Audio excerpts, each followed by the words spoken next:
다 읽을 때 우리가 일어나서 한 절씩 한 절씩 교독하면서 주의 말씀을, 주님의 거룩한 말씀을 받겠습니다.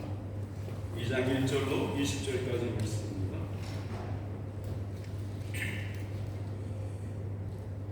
그때 가이사 아구스도가 영을 내려 천하로 다 호적하라 하였으니 이 호적은 베드로와 시리아 총독이 들었을 때에 처음 한 것이다.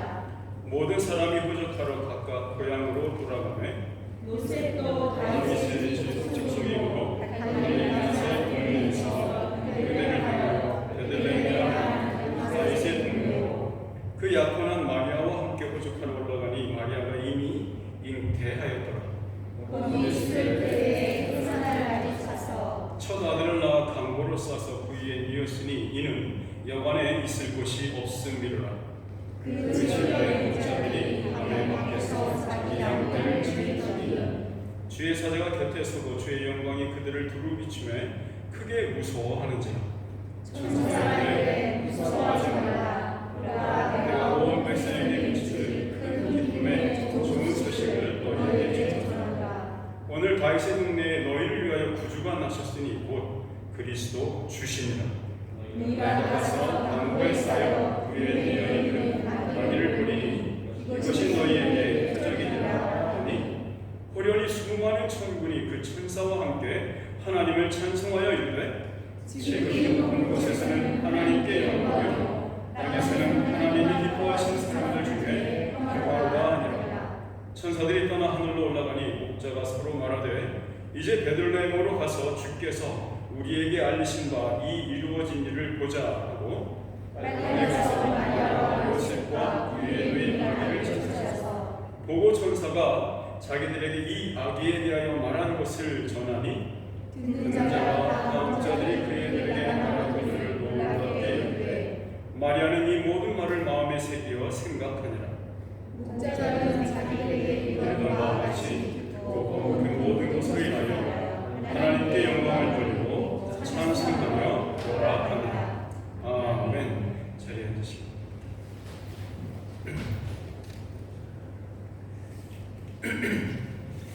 예수 그리스도께서 인간의 몸으로 이 세상 앞에 드러나시는 날을 기념하는 성탄절이 코앞에 다가왔습니다. 우리가 12월 마지막 주까지 4번의 주일이 있는데요. 그 시간들을 예수님의 성육신과 또한 자라나심에 관한 그러한 사실들을 살펴볼 것입니다. 오늘은 그 첫 시간입니다. 오늘 본문 말씀이 참으로 흥미로운 점은 그 안에는 우리가 읽은 말씀 속에는 3명의 왕들이 등장하고 있었죠. 그리고 또 세 그룹의 신앙 고백자들이 등장하고 있다는 것을 보셨을 겁니다. 이 세 고백자들은 각기 출신 배경도 다르고 또한 전혀 다른 인생을 사는 존재들이었습니다. 오늘의 이야기는 이 모든 차이들을 하나로 묶어내고 있습니다. 이들 모두는 저들이 살아있는 한, 아니 죽어서도 잊을 수 없는 경험을 바로 이 밤에 체험했습니다. 바라기는 오늘 이 이야기가 여기 모인 주님의 택함 받은 거룩한 성도들의 고백이 되기를 주님의 이름으로 축원합니다. 네. 자, 우리가 받은 하나님의 말씀이 누가복음 2장에 예수 그리스도의 탄생 이야기가 기록되어 있습니다. 바로 앞에 1장에서는요 여러 개의 이야기 덩어리들이 있고요. 그 이야기 덩어리들은 다 예수님의 탄생을 지지하면서 마치 손을 흔들고 있는 듯한 그렇게 편집되어 있습니다. 예수님의 나심을 향해서, 예수님의 그 구유를 향해서 정말로 여기저기에서 경주마들이 막 경주하면서 달려오고 있는 듯한 그런 느낌이 납니다. 궁금하시면 집에 가서 읽어보세요. 누가복음 1장입니다. 이 마리아는요, 지금 이 베들레헴에 오기 전에 이전에 유대 지방을 얼마 전에 방문한 적이 있었습니다. 이 마리아의 사촌 언니인 엘리자벳이라는 사람이 있었고요. 그 엘리자벳이 기적처럼 임신을 했다는 소식을 마리아가 전해 듣습니다. 그 소식에 놀라워하면서 기뻐하고 있을 때에 마리아에게 한 천사가 와서 그에게 어떤 소식을 전합니다. 그 천사는 가브리엘이라는 천사입니다. 가브리엘이라는 뜻은 하나님의 능력, 힘 이런 뜻입니다. 그래서 하나님의 능력이 나타나야 하는 때가 되면 하나님은 가브리엘을 사도로 보냈죠. 이 가브리엘이 마리아를 찾아왔고 마리아에게 아주 놀라운 소식을 전합니다. 천사 가브리엘을 통해서 전달된 소식은 놀랍게도 잉태할 수 없었던 엘리사벳이 기적적으로 임신한 이야기보다도 더 놀라운 일이 아닐 수 없었습니다. 우리 누가복음 1장 한번 펴보시죠. 36절을 보시면 이렇게 써 있습니다. 바로 그 한 페이지만 뒤로 넘기시면 36절이 나옵니다. 36절 말씀을 한번 같이 한번 읽을까요? 시작. 보라, 내 친족 엘리사벳도 늙어서 아들을 배웠느니라. 본래 임신하지 못한다고 알려진 이가 이미 6달이 되었나니 대저 하나님의 모든 말씀은 능하지 못하심이 없느니라. 아멘. 자, 엘리사벳이 요한을 잉태하게 하신 일은 성령의 능력으로 예수 그리스도를 잉태할 것이라는 메시지를 듣고 있는 그 마리아에게 충분한 증거물로 제시될 수 있었을 것입니다. 하나님께서는 아주 세밀하고 아주 예민하게 모든 것들을 준비하고 계셨다는 것, 이 사실을 우리는 어느 누구도 부인할 수 없을 것 같습니다. 가브리엘은 마리아의 확정된 마음의 고백을 듣고는 돌아갔습니다. 마리아는 자기에게 벌어진 이 아무도 그 누구도 이해할 수 없는 이 비밀을 마리아의 몸 안에 감춘 채 유대 산골에 있는 그 사촌언니 엘리자벳을 방문합니다. 엘리자벳은 의롭고 또 그 마을에서 존경받는 사람이었습니다. 요즘 말로 말하면 마리아가 자기 멘토를 찾아간 거죠. 그렇게 마리아는 엘리자벳과 3달 정도 함께 지내다가 갈릴리로 돌아왔습니다. 돌아온 후 얼마 지나지 않아서 이런 일이 벌어졌습니다. 우리가 읽었던 2장 1절 말씀이 바로 그 내용입니다. 이렇게 써 있습니다. 그때에 가이사 아구스도가 영을 내려 천하로 다 호적하라 하였으니, 당시에는 온 세상의 절반 이상이 로마가 통치하던 시대였습니다.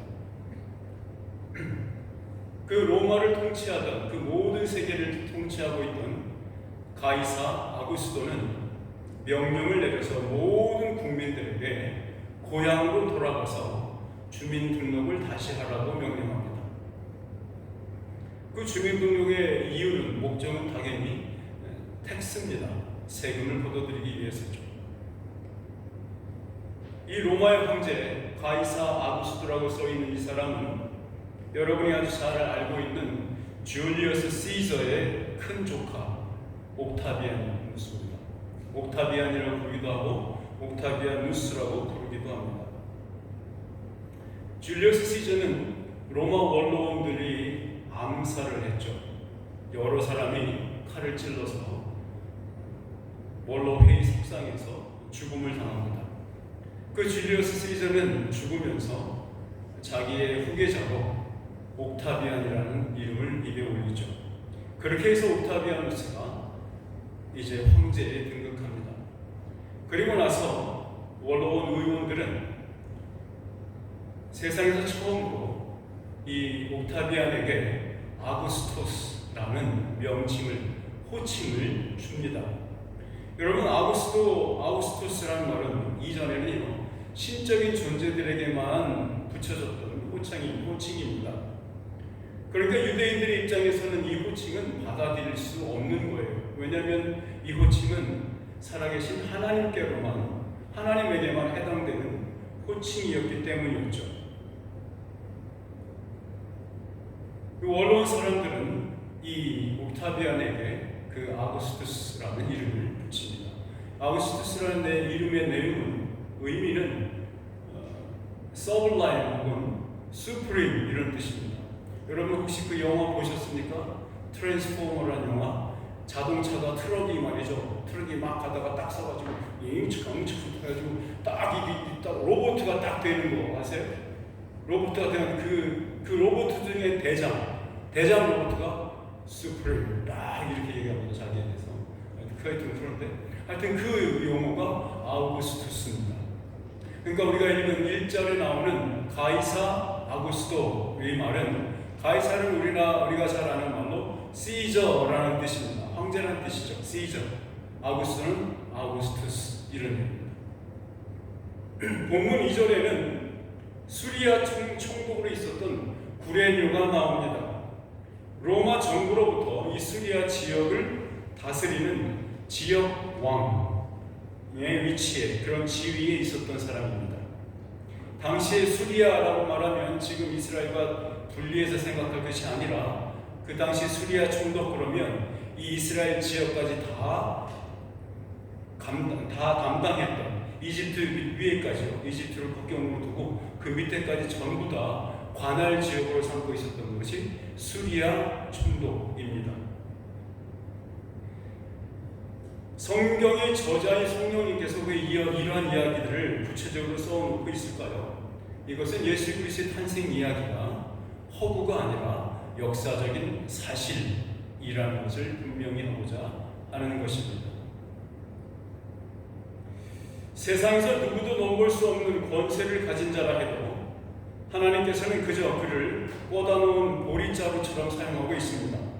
오늘 이 이야기도 이 황제와 로마의 황제와 수리아의 총독이었던 구레뇨에게 그다지 관심을 두고 있지 않습니다. 단지 하나님의 계획을 성취하는 과정에 역사성을 채워주는 역할을 하고 있을 뿐입니다. 모든 유대인들도 세금을 걷고자 명한 대로 따라야만 했습니다. 본문 4절에서 5절 말씀을 한번 같이 읽어보겠습니다. 4절에서 5절 여기에 요셉의 행적이 나타나죠. 같이 한번 읽을까요? 시작. 요셉도 다윗의 집 족속이므로 갈릴리 나사렛 동네에서 유대를 향하여 베들레헴이라 하는 동네로 다윗의 동네로 그 약혼한 마리아와 함께 도적하러 올라가니 마리아가 이미 잉태하였더라.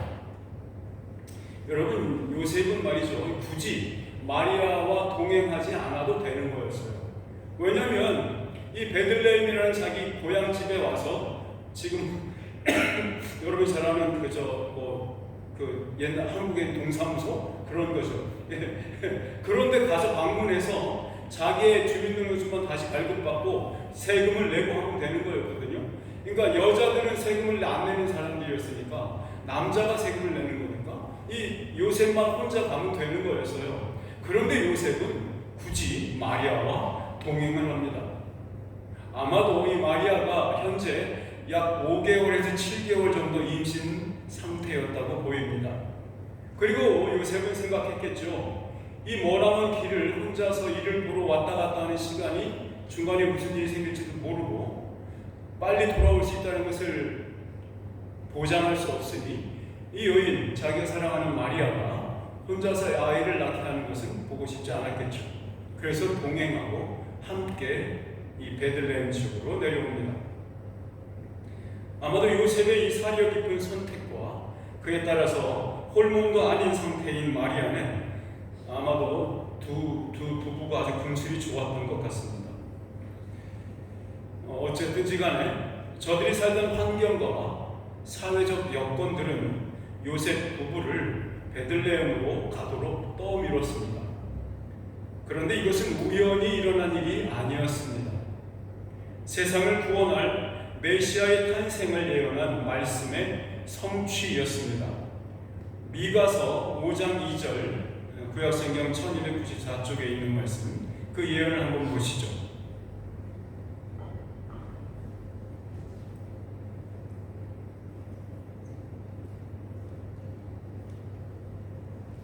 네, 미가서 올려주십시오.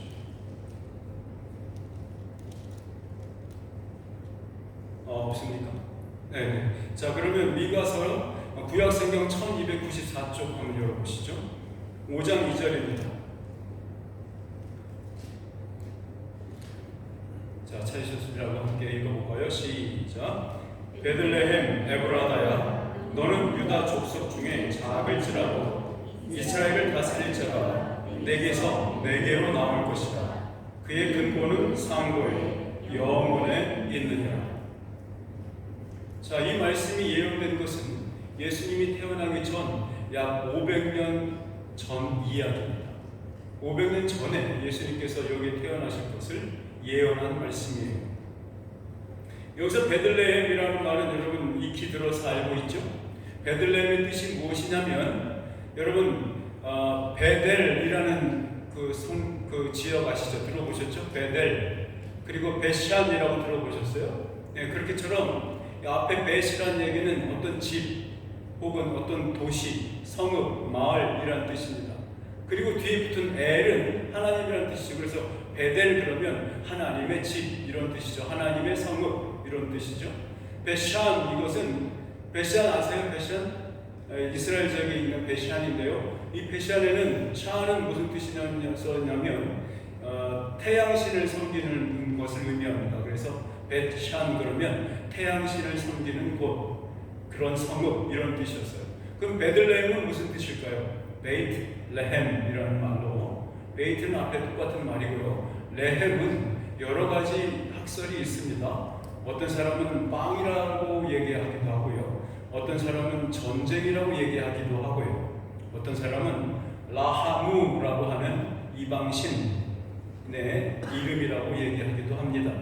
어쨌든 베들레헴은 예수님께서 메시아가 탄생할 것이라고 그 지역으로 딱 점지어서 예언이 된 바로 그곳이었죠.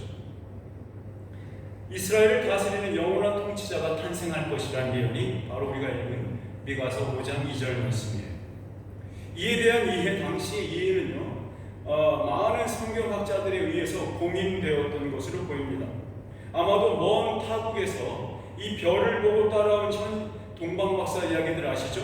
현자라고 부르는 와이즈맨이라고 부르는 이 동방박사들이 당대의 대제사장들과 서기관들의 도움으로 베들레헴에서 유대인의 왕이 나실 거라는 그 이야기를 알게 됐죠.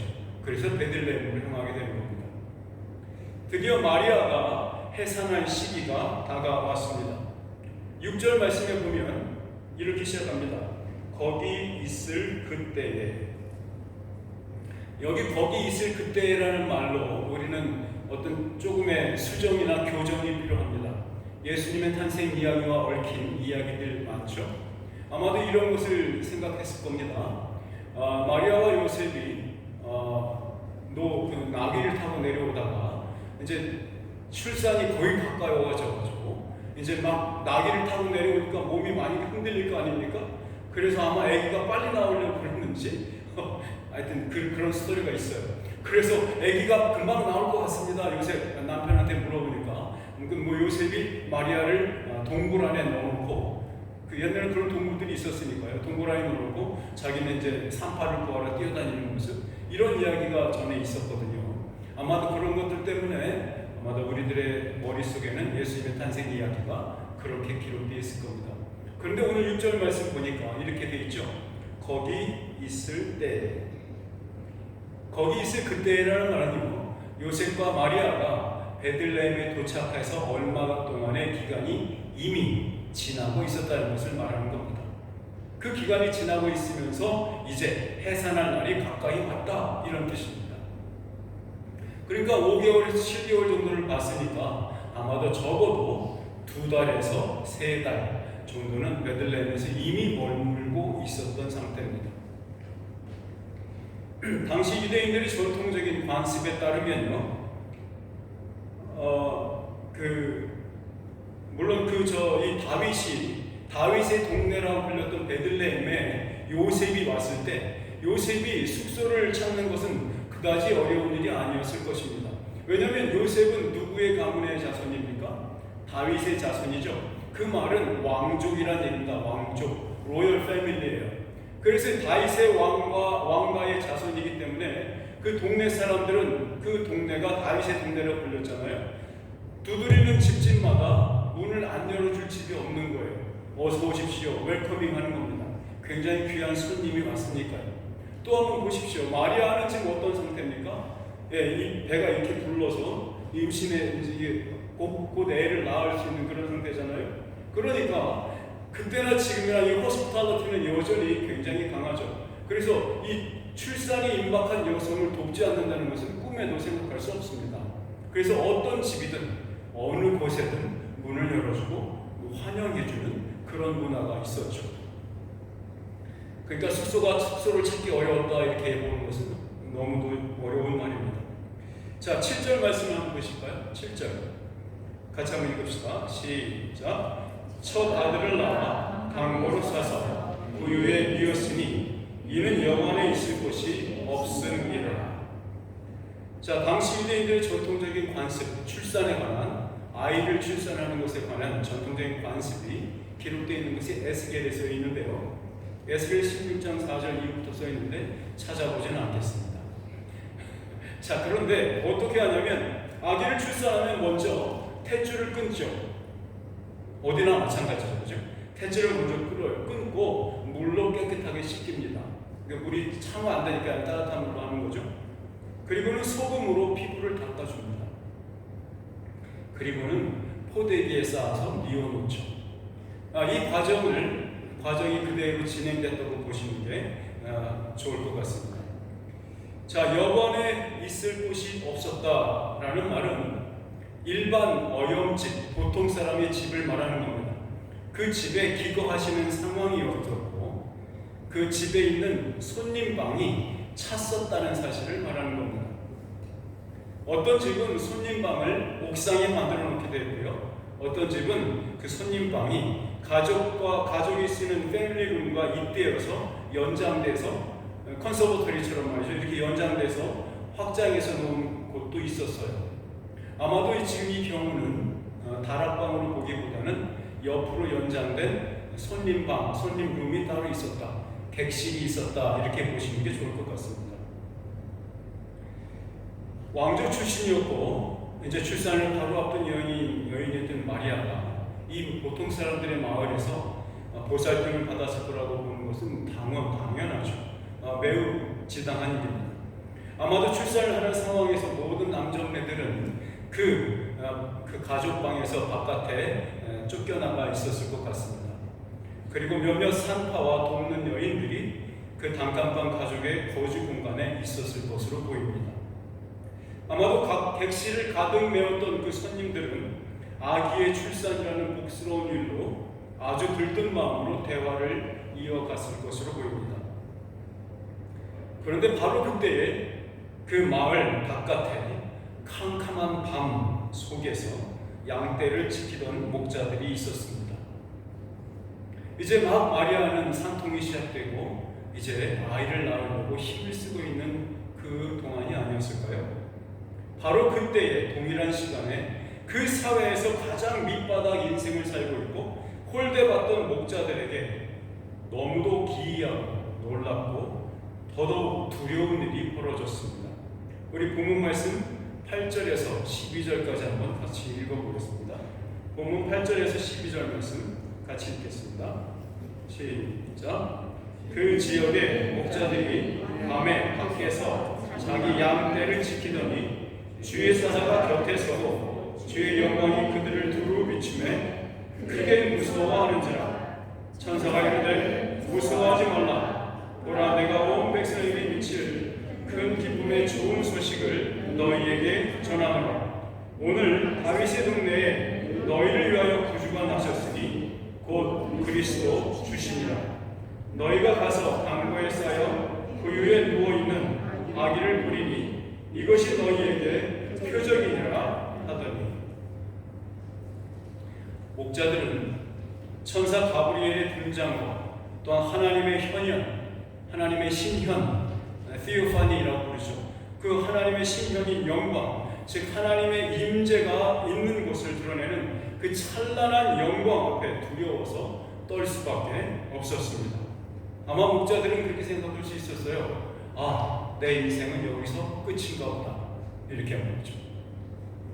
생명이 두려워지는 겁니다. 불안해지고 곧 죽을 수도 있겠다라고 생각하는 겁니다.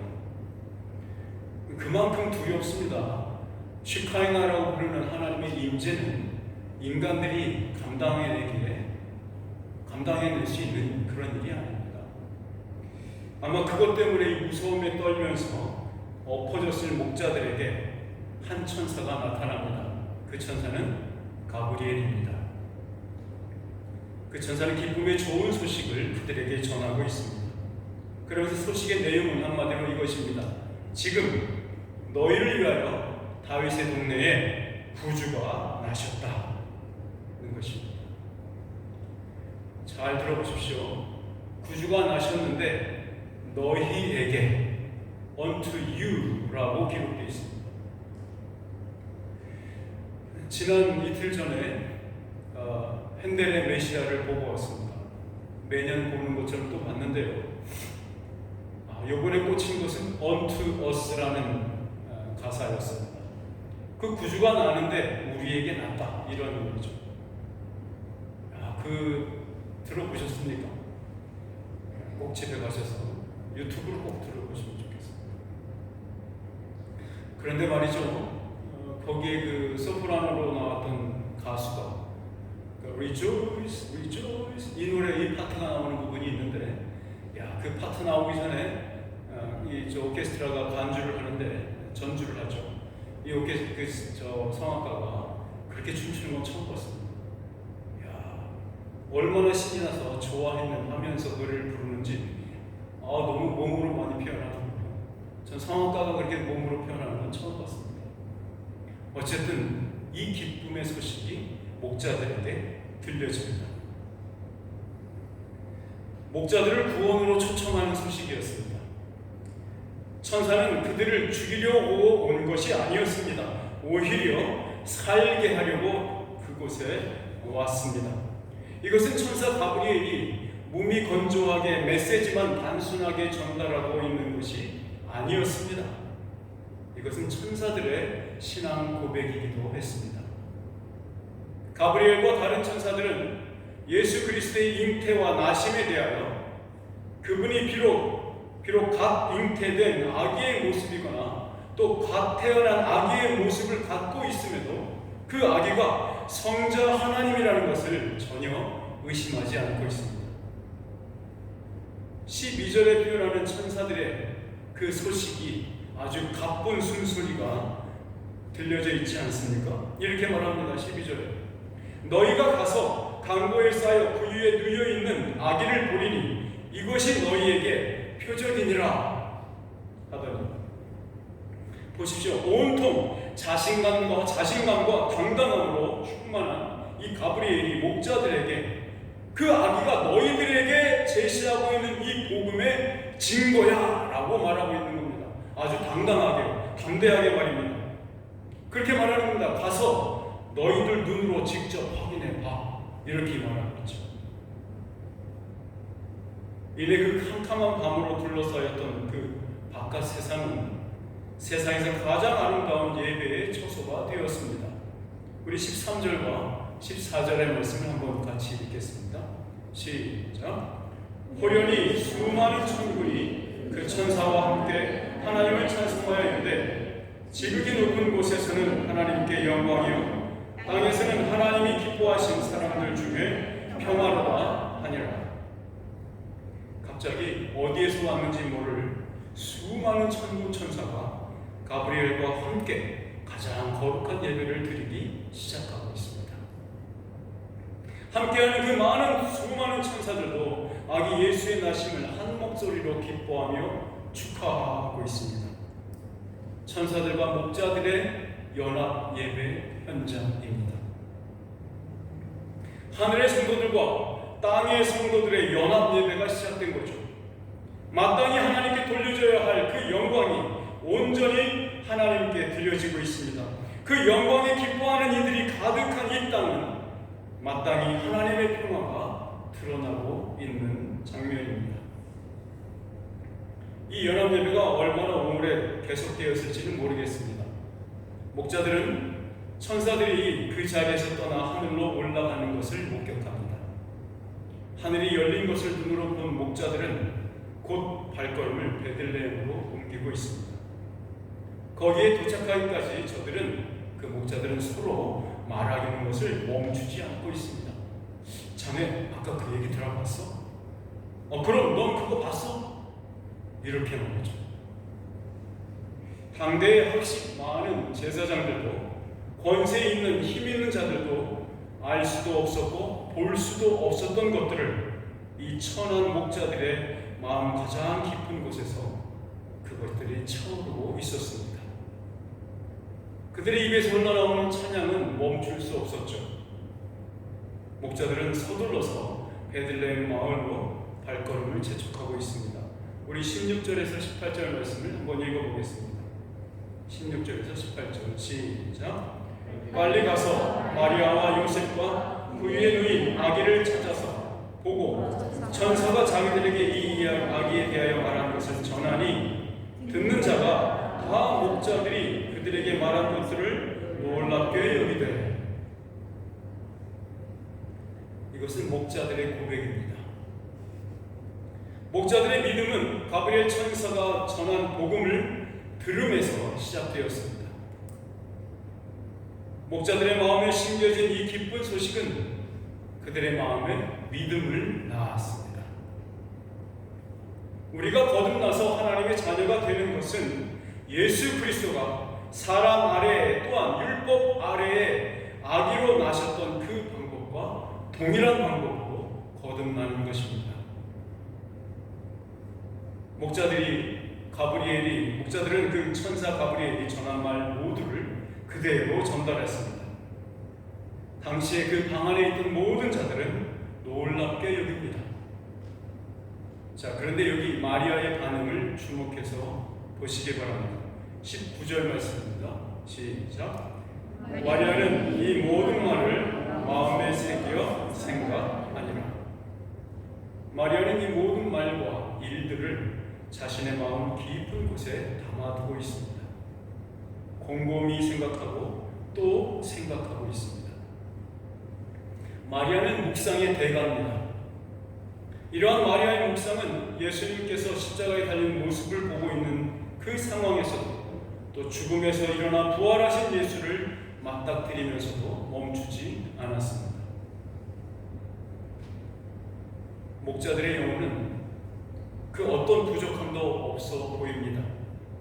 들은 말씀 그대로를 보고 확인한 목자들은 더 이상 어젯밤 쓸쓸히 신세 한탄하며 바깥에 그저 서 있었던 자들이 아닙니다.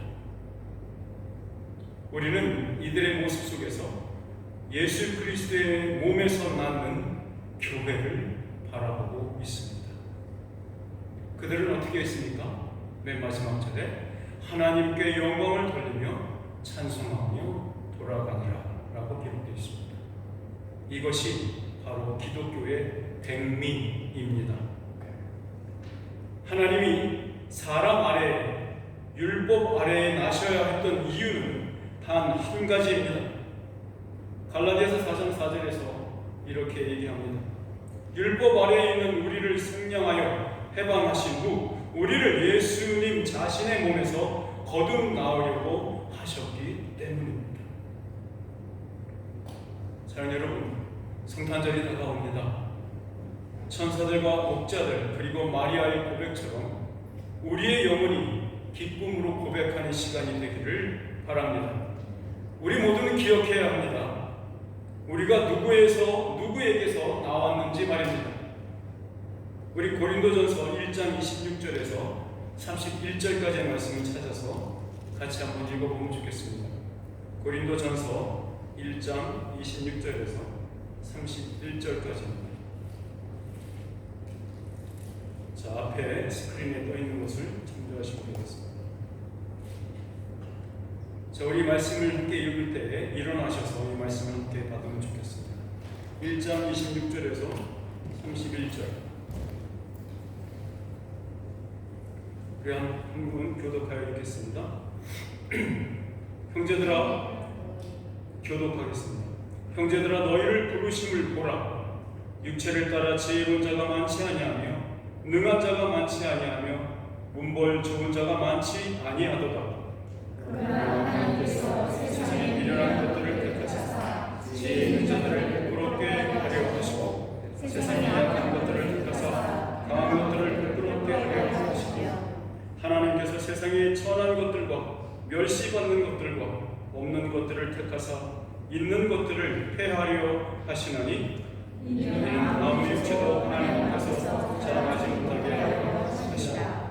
너희는 하나님으로부터 나서 그리스도 예수 안에 있고 예수는 하나님으로부터 나와서 우리에게 지혜와 의로움과 거룩함과 구원함이 되셨으니 자랑하는 자는 주 안에서 자랑하라 함과 같게 하려 함이라. 아멘. 아기로 나신 예수를 자랑하는 여러분들이 되기를 주 예수 그리스도의 이름으로 축원드립니다. 아멘. 기도합시다. 사랑하신 아버지 하나님, 이 성탄절의 은혜와 기쁨이 우리의 것이 되게 하여 주시옵소서. 다시 묵상케 하시고 다시 곱씹게 하시옵소서. 우리가 주님 앞에서 주님 안에서 주님으로부터 거듭난 자임을, 주님의 몸에서 나온 자임을 보게 하시고 느끼게 하시고 깨닫게 하심으로 오직 경건함과 거룩함으로 주님의 자녀의 지위와 명분에 맞는 삶을 살 수 있도록 인도하시고 당당하게 또한 담대하게 주 예수 그리스도의 자녀로 함께 유산을 상속하는 자로 멋있는 인생을 살 수 있도록 은혜 베풀어 주시옵소서. 예수 그리스도 이름으로 기도드리옵나이다. 아멘.